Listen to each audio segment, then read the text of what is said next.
26 millions de clients, c'est le nombre de clients d'Enedis. Enedis, entreprise de service public, le gestionnaire du réseau de distribution d'électricité, vous connaissez Enedis, raccordement client, dépannage 24/24, avec ces fameuses petites voitures bleues qui peuvent intervenir donc en permanence jusqu'au village le plus reculé. Avec nous, Hervé Champenois. Bonjour Hervé Champenois.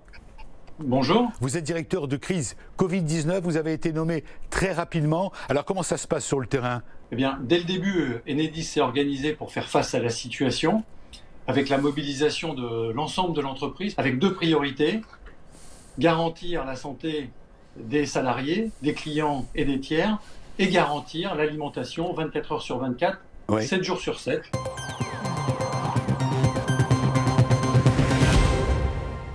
Nous avons 4000 collaborateurs qui aujourd'hui interviennent sur le terrain pour garantir l'acheminement de l'électricité 24 heures sur 24, 7 jours sur 7. On a organisé des roulements d'astreinte de manière à pouvoir en permanence garantir ce maintien de l'électricité. On sait qu'aujourd'hui, en cette période de confinement, tous les foyers sont devenus soit des écoles, soit des crèches, ou soit des sites où les gens travaillent. Et donc, il était important que nos équipes puissent intervenir plus que jamais 24/24 pour assurer les dépannages. Ces ordinateurs sont offerts par la société Enedis. Régulièrement, cette entreprise renouvelle son parc informatique. Plutôt que de jeter les postes, ce fournisseur d'électricité les donne à Ateliers sans frontières. Cette association de réinsertion située dans le Val-de-Marne s'occupe de reconditionner ces matériels pour qu'ils puissent avoir une seconde vie. C'est nous qui avons pris l'initiative de contacter le secrétariat d'État numérique et d'avoir la liste des structures qui avaient besoin d'ordinateurs, et on a été proactif en proposant ces ordinateurs reconditionnés. Tout au long de l'année, une cinquantaine d'ordinateurs sont ainsi distribués par Enedis à une dizaine d'associations locales. En cette période de confinement, les dons ont été renforcés, de quoi réduire un peu la fracture numérique pour les jeunes.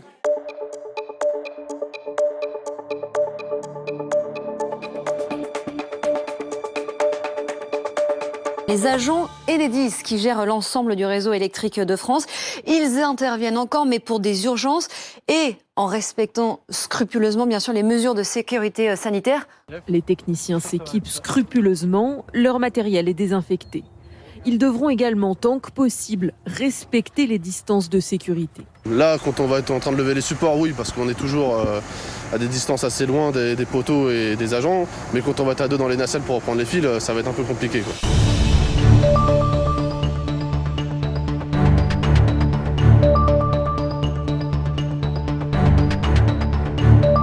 À Valenciennes, par exemple, il a fallu rebrancher très vite le courant dans des appartements mis à disposition de soignants. C'est une course contre la montre qui démarre pour ce technicien. Au pas de course, il doit raccorder cet immeuble au réseau électrique. Selon Enedis, depuis le 16 mars, 4000 interventions par jour et 12 000 appels sont pris en charge. C'est 5 fois moins qu'en période normale, mais ils restent sur le pont. Les agents d'Enedis restent en activité. Ils n'interviennent désormais qu'en cas d'urgence. Et des urgences, il y en a. Exemple en Saône-et-Loire. Ce jour-là, par exemple, ils doivent changer 2 poteaux qui ont été cassés par le vent. Tous les chantiers programmés ont été annulés. On intervient uniquement, on mobilise nos collaborateurs uniquement quand la sécurité et les dépannages sont nécessaires. En cas d'intervention, la priorité, c'est bien sûr de protéger la santé des salariés. Nous avons pris la décision, lors de déplacement des équipes, de mettre un agent par véhicule. Comme ça évite que les gens se mélangent et puissent se contaminer entre eux.